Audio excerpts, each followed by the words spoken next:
জয় গুরু যোগীরাজ। মনের গতিকে, মনের স্থির অবস্থার দিকে বাড়ানোকে ভগবান বা ঈশ্বর সাধনা বলে। মনের স্থির অবস্থার দিকে গতি বাড়ানোকে ভগবান বা ঈশ্বর সাধনা বলে। তাই সকল মানুষ তার ইষ্ট দেবতা ভগবান, গড, আল্লাহ প্রভৃতি একই স্থির বা ভগবান অবস্থার দিকে মনের গতি বাড়ানোর জন্য বিভিন্ন রকম পথ অবলম্বন করে, কিন্তু ঠিক পথ না পেয়ে বিপদগামী হয়। এবার প্রশ্ন হতে পারে, ঠিক পথটা তাহলে কোনটা? স্থির পথের সন্ধান তো পুরাকালে মুনি, ঋষি বা তপস্বীরা দিয়ে রেখেছেন। তারা বিভিন্নভাবে পরীক্ষা নিরীক্ষা করে সিদ্ধান্ত দিয়েই রেখেছেন। তারা বলেছেন, যোগের সাহায্যে মন স্থির করতে পারলে ভগবান বা স্থির অবস্থা পাওয়া যায়। তাই ভগবান শ্রীকৃষ্ণ অর্জুনকে বললেন, তপস্বী অধিক যোগী জ্ঞানীভ্যভি অধিক কর্মীভ্যধিক যোগী তস্মাৎ যোগী ভব অর্জুন। তাই দেখা যায় ভগবান শ্রীরামের গুরু হলেন একজন মুনি, ভগবান শ্রীকৃষ্ণের গুরু হলেন একজন মুনি, আবার যোগীরাজ শ্যামাচরণ লাহিড়ী মহাশয়ের গুরুও হলেন একজন মুনি। যোগীরাজ তার গুরু প্রদত্ত যোগ সাধনা বা ক্রিয়াযোগের সাহায্যে মনের স্থির অবস্থার দিকে গতি বাড়িয়ে তার যোগলব্ধ অনুভূতি 26খানা ডায়েরিতে পৃথিবীর যোগ পিপাসু মানুষের জন্য রেখে গেছেন।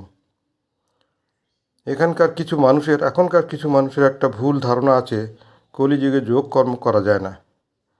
আমি সেই মানুষদিগকে প্রশ্ন করতে চাই, কলিযুগে মানুষের জন্ম বৃত্তান্ত অন্য যুগের মানুষের জন্ম বৃত্তান্ত কি আলাদা?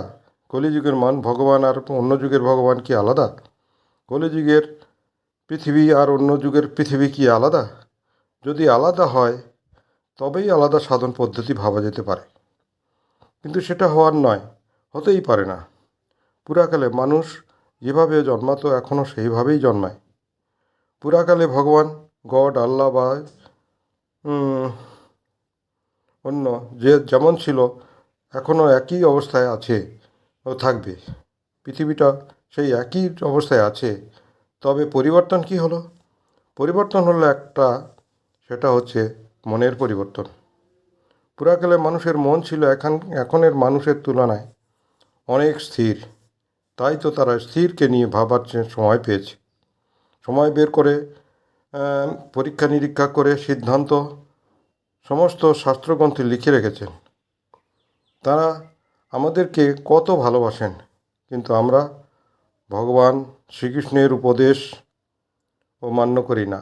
ভগবান গীতার 6:46 নম্বর শ্লোকে অর্জুনকে মানব জাতিকে যোগ করার বললেন, কিন্তু যোগ হলো শ্রেষ্ঠ সাধন পথ।